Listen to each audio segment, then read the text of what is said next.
जय माता रानी, जय माँ लक्ष्मी। माता लक्ष्मी की कृपा सदा आप पर बनी रहे।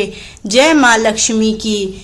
आइए जानते हैं अहोई अष्टमी के बारे में, इसकी पौराणिक कथा तथा इसका व्रत क्यों करते हैं, इसके व्रत के क्या लाभ हैं, संतान के लिए क्या लाभ हैं, इसका क्या क्या करना चाहिए। इस साल यह व्रत आज 24 अक्टूबर को रखा जा रहा है। इस व्रत में अहोई माता की पूजा की जाती है। इस दिन महिलाएं अपनी संतान के लिए निर्जला व्रत करती हैं। शाम को तारों की छांव में कथा सुनकर तारों को अर्घ्य देकर व्रत खोलती हैं। इस साल यह व्रत 24 अक्टूबर को रखा जा रहा है। इस व्रत में अहोई माता की पूजा की जाती है।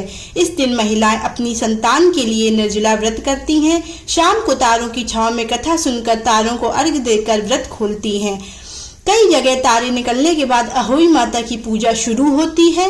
पूजन से पहले पूजा वाली जगह को साफ करके पूजा का चौक पूर कर एक लोटे में जल भरकर उसी कलश की तरह चौकी के एक कोने पर रखते हैं और फिर पूजा करते हैं। इसके बाद कोई अहोई अष्टमी व्रत की कथा सुनी जाती है।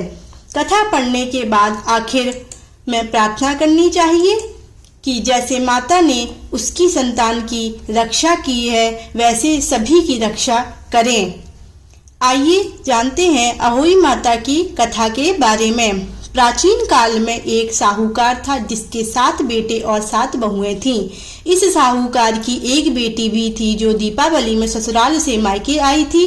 दीपावली पर घर के लीपने के लिए 7 बहुएं मिट्टी लाने जंगल में गईं, तो ननद भी उसके साथ चली गई। दीपावली से पहले कार्तिक बदी अष्टमी को 7 बहुएं अपनी इकलौती नंद के साथ जंगल में मिट्टी लेने गईं। जहां से वे मिट्टी खोद रही थी वहीं पर स्याऊ सिंह की मांद थी। मिट्टी खोदते समय ननंद के हाथ से सेही का बच्चा मर गया। इससे क्रोध में आकर स्याऊ माता ने ननंद से कहा कि अब मैं तेरी कोख बांधूंगी। तब ननंद अपनी 7 भाभियों से प्रार्थना की कि तुम में से कोई मेरे बदले अपनी कोख बंधवा ले। सभी भाभियों ने अपनी कोख बंधवाने से मना कर दिया, लेकिन छोटी भाभी सोचने लगी अगर मैं कोख ना बंधाऊंगी तो सासू जी नाराज होंगी। ऐसा विचार कर ननंद के बदले छोटी भाभी ने अपने को बंधा ली। उसके बाद जब उसे जो बच्चा होता वह 7 दिन बाद मर जाता था। एक दिन साहूकार की स्त्री ने पंडित जी से बहू से कहा कि तुम काली सुरही गाय की पूजा किया करो।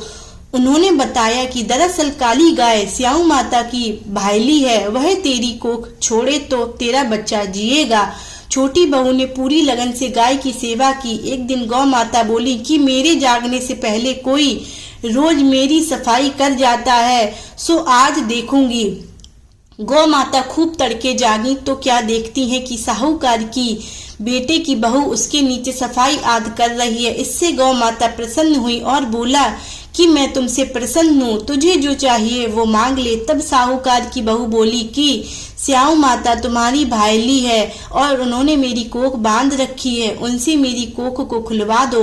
गौ माता ने कहा अच्छा। तब गौ माता 7 समुद्र पार अपनी भाईली के पास उसको लेकर चली। रास्ते में कड़ी धूप थी, इसलिए दोनों एक पेड़ के नीचे बैठ गईं। इतने में वहां एक सांप दिखाई दिया। उसी पेड़ पर गरुड़ पंखनी के बच्चे थे। सांप गरुड़ पंखनी के बच्चे को मारने लगा। तब साहूकार की बहू ने सांप को मारकर ढाल के नीचे दबा दिया और बच्चों को बचा लिया। थोड़ी देर में गरुड़ पंखनी आई तो वहां खून पड़ा देखकर साहूकार की बहू को चोंच मारने लगी। तब साहूकारनी बोली कि मैंने तेरे बच्चे को मारा नहीं है, बल्कि सांप तेरे बच्चे को डसने आया था। मैंने तो तेरे बच्चों की रक्षा की है। इससे गरुड़ पंखनी प्रसन्न हुई और बोली कि मांग क्या मांगती है। वह बोली 7 समुद्र पार स्याऊ माता रहती है, मुझे तू उसके पास पहुंचा दे। तब गरुड़ पंखनी ने दोनों को अपनी पीठ पर बैठाकर स्याऊ माता के पास पहुंचा दिया। स्याऊ माता ने उन्हें देखकर बोली कि आ बहन, बहुत दिनों बाद आई। फिर कहने लगी कि बहन मेरे सिर पे जूं पड़ गई है। तब सुरही के कहने पर साहूकार की बहू ने सिलाई से उसके जुएं निकाल दिए। इस पर स्याऊ माता प्रसन्न होकर बोली कि तेरे 7 बेटे और 7 बहुएं हों। साहूकारनी बोली कि मेरा तो एक भी बेटा नहीं है, 7 कहाँ से होंगे। स्याऊ माता बोली वचन दिया, वचन से फिरूं तो धोबी के कुंड पर कंकरी होऊं। तब साहूकार की बहू बोली, माता बोली कि मेरी कोख तो तुम्हारे पास बंद पड़ी है, जा तेरे घर में तुझे 7 बेटे और 7 बहुएं मिलेंगी। तू जाकर उजमान करना, 7 अहोई बनाकर 7 कढ़ाई करना। वह घर लौट कर आई तो देखा 7 बेटे और 7 बहुएं बैठी हैं। वह खुश हो गई। उसने 7 अहोई बनाई, 7 उजमान किए, 7 कढ़ाई का। दिवाली के दिन जेठानियां आपस में कहने लगी कि जल्दी जल्दी पूजा कर लो, कहीं छोटी बहू बच्चों को याद करके रोने न लगे। काफी देर तक रोने की आवाज नहीं आई तो जेठानी ने बच्चों को भेजा। बच्चों ने देखा और वापस जाकर कहा कि चाची तो कुछ मांड रही हैं, खून खूब उजमान हो रहा है। सुनते ही जेठानियां दौड़ी दौड़ी उसके घर गईं और जाकर पूछने लगी कि तुमने कोख कैसे छुड़वाई।